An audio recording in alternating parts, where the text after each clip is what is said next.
స్వర్గీయ జైపాల్ రెడ్డి గారి సంస్మరణ సభకు విచ్చేసినటువంటి జైపాల్ రెడ్డి గారి కుటుంబ సభ్యులు అభిమానులందరికీ నమస్కారాలు తెలియజేసుకుంటూ ఇక్కడ మన మధ్యలో ప్రజాప్రతినిధులు ఎంపీగా మన మాడుగుల ముద్దుల అల్లుడు మల్కాజ్గిరి ఎంపీగా ఉన్నటువంటి రేవంత్ రెడ్డి గారు కానివ్వండి, శాసనసభ్యులు జైపాల్ యాదవ్ గారు కానివ్వండి, జాతీయ బీసీ కమిషన్ సభ్యులు ఆచార్య గారు కానివ్వండి, మాజీ శాసనసభ్యులు ఏఐసిసి కార్యదర్శి సంపత్ గారు కానివ్వండి, మాజీ ఎమ్మెల్సీ గారు జైపాల్ రెడ్డి గారికి చాలా సన్నిహితులైనటువంటి యాదవ్ రెడ్డి గారు కానివ్వండి, టీసీసీ అధ్యక్షులు నరసింహారెడ్డి గారికి కానివ్వండి, అనేక మంది పెద్దలు ఉన్నారు. కానీ వారి పేర్లు సంబోధించకుండా జైపాల్ రెడ్డి గారి కుటుంబ సభ్యులు అభిమానులు అనే మాట చెప్పడం జరిగింది. ఎందుకంటే నేను ఇప్పుడు చెప్పిన వాళ్ళతో సహా మిగతా ప్రజాప్రతినిధులు కానివ్వండి, ఎంత పెద్ద హోదాలో ఉన్నా కానివ్వండి, వారందరూ కూడా వారి హోదా చెప్పడం కన్నా రేవంత్ రెడ్డి గారు ఎంపీ గారిని చెప్పుకోవడం కన్నా జైపాల్ రెడ్డి గారి కుటుంబ సభ్యులుగా ఎక్కువ గర్విస్తారు. సంపత్ కుమార్ గారు ఏఐసిసి కార్యదర్శిగా అని చెప్పుకోవడం కన్నా జైపాల్ రెడ్డి గారి అభిమానిగా ఎక్కువ గర్విస్తారు. అలానే ఇక్కడ ఉన్నటువంటి అందరూ కూడా ఆ విధంగానే భావిస్తారు. కాబట్టి ఇక్కడ ఉన్నటువంటి వాళ్ళందరూ జైపాల్ రెడ్డి గారి కుటుంబ సభ్యులు, జైపాల్ రెడ్డి గారి అభిమానులు అందరికీ మధ్య ఒకసారి నమస్కారాలు తెలియజేసుకుంటూ, మనందరం ఇవాళ చిన్న మాడుగులలో ఉన్నాం. 1942 జనవరి 16 నాడు ఈ చిన్న మాడుగులలో పుట్టినటువంటి ఆ చిన్న బిడ్డ ఇంత పెద్దవాడు అవుతాడని బహుశా ఆనాడు చిన్న మాడుగులు అనుకోని ఉంటారు.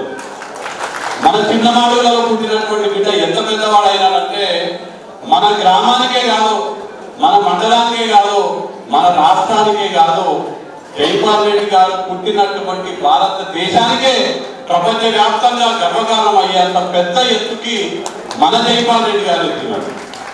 దాని గురించి ఇక్కడ ఉన్నటువంటి మనందరం కూడా ఎంత గర్వంగా చెప్పుకుంటామంటే మన జైపాల్ రెడ్డి గారు, మా జైపాల్ రెడ్డి గారు అని నాకు తెలిసి ఇక్కడ ఉన్నటువంటి ప్రతి ఒక్కరు కూడా ఆ మాట చెప్తుంటే వీరందరూ కూడా చాలా గర్వంగా చెప్పుకున్నటువంటి పరిస్థితి ఇక్కడ ఉన్నటువంటి బహుశా మనందరం కూడా చూస్తున్నాం. మనం ఇవాళ తెలంగాణ రాష్ట్రంలో ఉన్నాం, అంతకుముందు ఆంధ్రప్రదేశ్ రాష్ట్రం ఉండేది.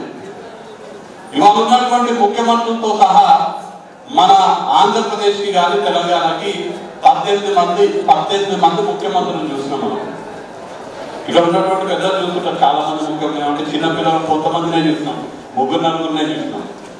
18 మంది ముఖ్యమంత్రులు చాలా గొప్ప వ్యక్తులు. ఎంత గొప్ప వ్యక్తులు అంటే ఆ 18 మంది ముఖ్యమంత్రులు మన రాష్ట్రానికి ముఖ్యమంత్రులుగా చేసినటువంటి వాళ్ళు, మన దేశానికి రాష్ట్రపతిగా సేవలు అందించినటువంటి నీలం సంజీవరెడ్డి లాంటి గొప్ప వాళ్ళు ఉన్నారు. మన దేశానికి ప్రధానమంత్రిగా చేసినటువంటి పివి నరసింహారావు గారు లాంటి పెద్ద మనుషులు ఉన్నారు. నీతికి నిజాయితీకి మారుపేరైనటువంటి కోట్ల విజయభాస్కర్ రెడ్డి లాంటి పెద్ద ఆయన ఉన్నారు. ప్రజా మనిషిగా ప్రజల గుండెల్లో గూడు కట్టుకున్నటువంటి రాజశేఖర్ రెడ్డి లాంటి ముఖ్యమంత్రులు ఉన్నారు. వీళ్ళందరూ గొప్ప నాయకులు. నా ఉద్దేశంలో వీళ్ళందరికన్నా కూడా మన జైపాల్ రెడ్డి గారు ఇంకా గొప్ప వ్యక్తి.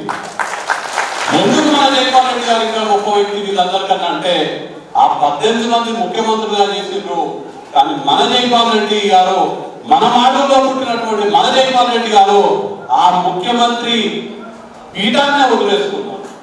అందరూ 18 మంది ముఖ్యమంత్రులు చేస్తే మన ఒక్క జైపాల్ రెడ్డి గారు మాత్రమే ఆ ముఖ్యమంత్రి పదవి కన్నా నాకు తెలంగాణ ముఖ్యమని చెప్పి పదవి కన్నా మన భవిష్యత్తు కోసం పాటుపడినటువంటి నాయకులు మన జైపాల్ రెడ్డి గారు.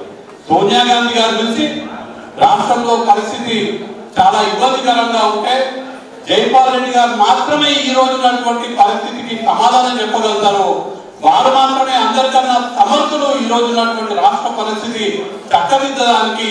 మీరు ముఖ్యమంత్రిగా చేయాలనంటే నాకు ముఖ్యమంత్రి పదవి కాదు, నాకు తెలంగాణ రాష్ట్రం కావాలని మనందరి కోసం, మన భవిష్యత్తు కోసం, మన భవిష్యత్తు తరాల కోసం ముఖ్యమంత్రి పదవిని వదులుకొని మన తెలంగాణ సాధించినటువంటి గొప్ప వ్యక్తి మన జైపాల్ రెడ్డి గారని వాళ్ళ మీ అందరి ముందు గర్వంగా చెప్తున్నాను. మనందరం కూడా ఎప్పుడైనా కానీ గర్వంగా చెప్పుకోవచ్చు.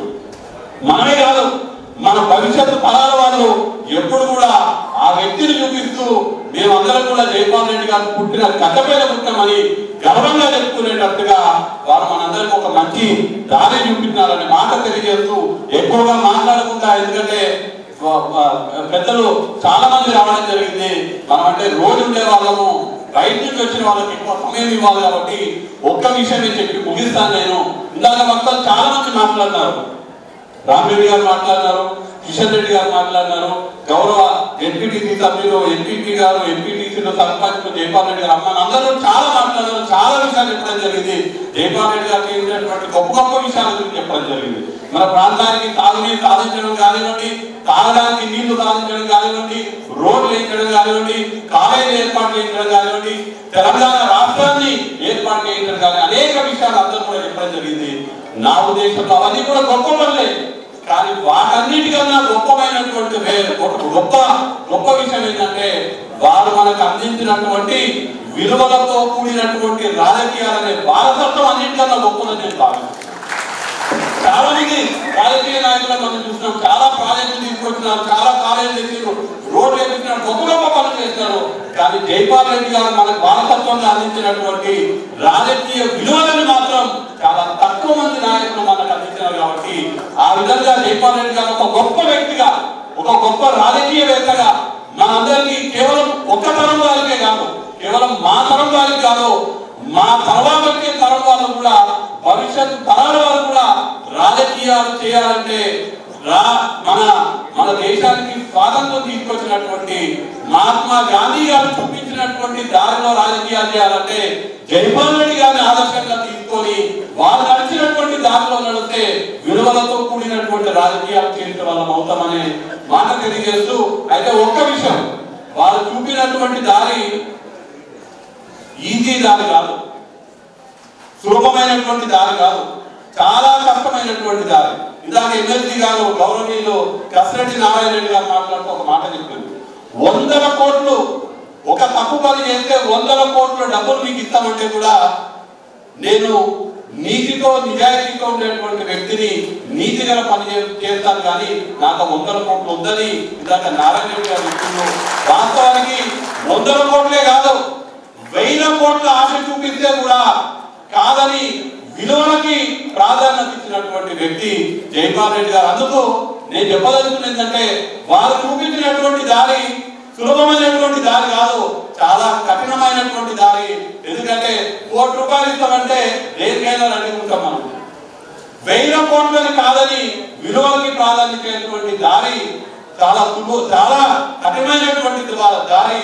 నేను ఇవాళ భగవంతుని ప్రార్థించేది జైపాల్ రెడ్డి గారి ఆత్మకు శాంతి కలిగించాలి, అలానే వారు చూపించినటువంటి కఠినమైనటువంటి దారిలో మనందరం నడిచే శక్తిని కూడా మనకి ఇవ్వాలని భగవంతుని ప్రార్థిస్తూ వారి ఆత్మకు శాంతి కలగాలని, వారి కుటుంబ సభ్యులందరికీ కూడా ప్రగాఢమైనటువంటి సానుభూతిని తెలియజేస్తూ మనందరం కూడా జైపాల్ రెడ్డి గారి అభిమానులుగా, జైపాల్ రెడ్డి గారి కుటుంబ సభ్యులుగా గర్వపడే మనందరం కూడా వారికి నిజంగా నివాళులు అర్పించాలంటే, వారికి నిజమైన నివాళులు ఏంటంటే వారు చూపించినటువంటి మంచి దారిలో మనం నడవడమే వారికి నిజమైన నివాళులు అనే మాట తెలియజేస్తూ జోహార్ జైపాల్ రెడ్డి, జోహార్ జైపాల్ రెడ్డి.